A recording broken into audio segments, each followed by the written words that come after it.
na ng isang executive ng ABS-CBN na walang katotohanan ang mga kumakalat na balita sa social media na umano'y sinustindi si Kim Chiu mula sa It's Showtime. Kumalat kamakailan ng ilang YouTube Reels at social media posts na nagsasabing sinuspindi umano ang aktres matapos ang naging kontrobersya kaugnay ng biro niya na may kaugnayan kay Riza May Dizon.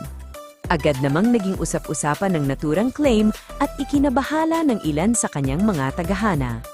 Gayunpaman, ayon sa isang ABS-CBN executive na nakausap ng isang entertainment columnist, malinaw ang naging tugon nito sa issue. Hindi totoo.